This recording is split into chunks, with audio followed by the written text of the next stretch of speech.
লাইলি ইযা সাজা, লাইলি মানে হচ্ছে রাত, সাজা মানে হচ্ছে গভীর রাত।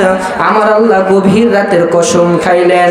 আমার আল্লাহ বললেন, গভীর রাতের কসম করে আমি বলি, ওগো নবী আপনি কান্না করবেন না। শেষ রাতের আমার আল্লাহ কসম কেন খেয়েছেন?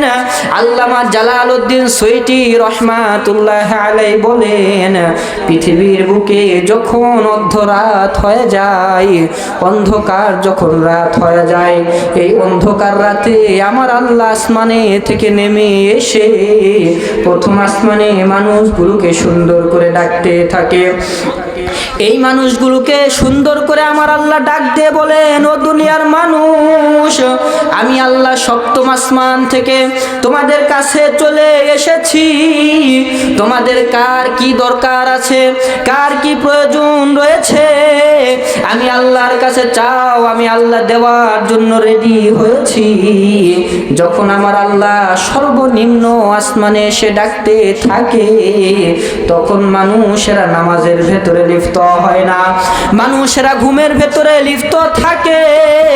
আমার আল্লাহ বলে, ও দুনিয়ার মানুষ তোমরা শুনে নাও, তোমাদের মতো কার সম্পদের প্রয়োজন, কার টাকা পয়সার প্রয়োজন, কার দুনিয়ার বুকে অর্থের প্রয়োজন, আমি আল্লাহর কাছে তোমরা চাও, আমি আল্লাহ দেওয়ার জন্য এসেছি।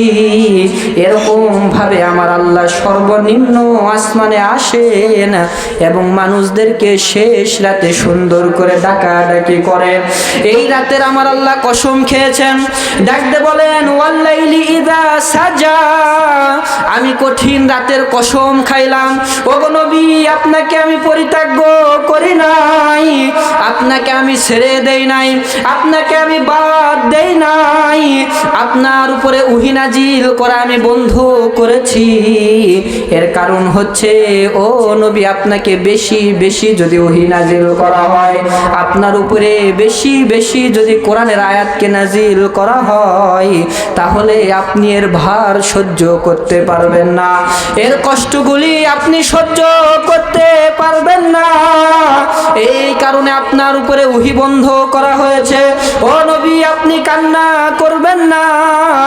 এরপরে কাফেররা যখন বিশ্ব নবীকে ডাকতে বললেন, ও মুহাম্মদ কি হয়েছে, তোমার আল্লাহ কি তোমার উপরে ওহী নাজিল করা বন্ধ করেছে?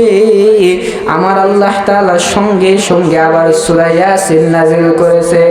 সূরা ইয়াসিন আমার আল্লাহ সুন্দর করে নাজিল করে সবাইকে জানিয়ে দিলেন।